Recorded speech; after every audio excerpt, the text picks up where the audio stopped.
Hey guys, welcome back to the channel. Today I wanted to share with you an experience involving my 2024 Mercedes GLS 63 AMG.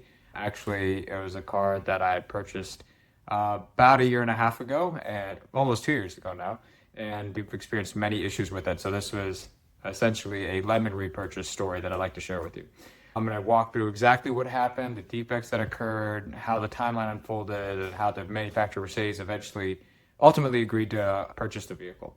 And if you're dealing with repeated issues on your new car, especially one that's spending a lot of time in the shop, I hope that this video helps you understand what to look for and how the whole process of a lemon repurchase works.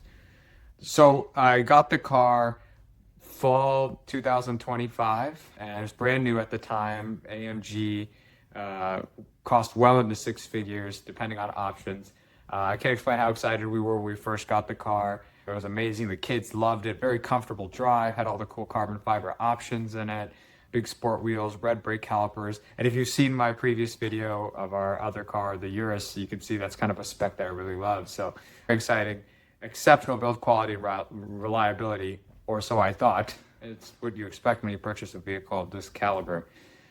Unfortunately, that wasn't my experience.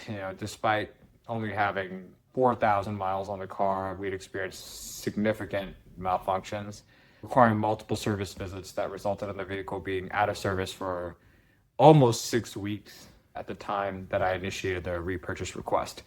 There was a recurring check engine light. It appeared many times. As a matter of fact, the first time that it happened, the dealership said, "Oh, just watch it." I mean, it came and it went in the dealership's defense. So it came, then after restarting the car, it went away. So it's probably a software issue, or there's a chance that the gas cap not being properly secured can do that as well. But it kept coming and going, and I knew that if I brought it into the service, they're going to take a look at it like, oh, there's no fault codes. So a few times I actually let it go, and I totally regret that, and I hope that you guys never have that experience, primarily because when it's time to initiate a repurchase, there's a thing called mileage offset, where the repurchasing agent, in order to calculate how much money you're going to get back, they offset the amount they're going to pay you by how much mileage is on the car. And even if the dealership's like, oh yeah, you can watch it, just take the car in. Although it's inconvenient, do it. We had the check engine light. This led to like 2 or 3 service visits. We had a cruise control malfunction. That was a disaster, primarily because I drive a lot and I like to use adaptive cruise control. I never realized how lazy I've become, actually.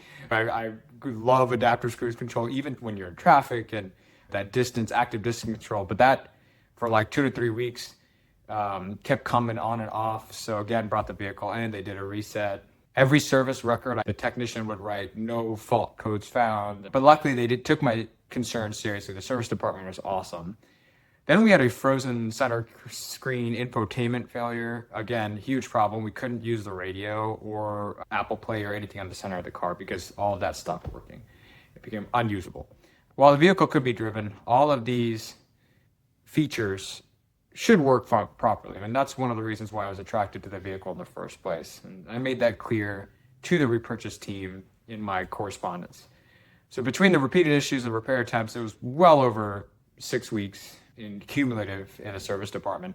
And this is important because many consumer protection laws use extended time out of service as one of the factors in determining whether a vehicle qualifies for a lemon repurchase. So by the time the check engine light appeared again, along with screen malfunction, it became clear that the pattern of problems was continuing rather than improving. And I finally decided it was time to formally contact Mercedes. I sent them a timeline of defects, service records, photos, total number of days the vehicle's out of service. And after reviewing the case, they ultimately agreed to the repurchase. That whole process, from the time that I initiated the repurchase request to the time I actually got a check, was about 8 weeks. So it is a long process. Once they've agreed to repurchase the vehicle, you have to be very careful with the car. Technically, if it's still drivable, if it's not a safety issue, it's just more convenience issues that are repetitive, like in my case, you're like, oh, I can still drive the car. But you have to be very careful. If something happens in that time frame, they can deny the repurchase claim, or they will significantly deduct how much you're supposed to get based on the damage incurred and whatnot. So it was tempting, but I actually didn't drive the car for that 8 weeks, and my family was going nuts, but kept it in the garage. So Typically, they reimburse you for things like payments made toward the vehicle, taxes and registrations, and certain related costs. Like, let's say if while you had the car, you had to get a new tire or something happened, they can actually reimburse you for all those costs. They are essentially trying to make you completely whole.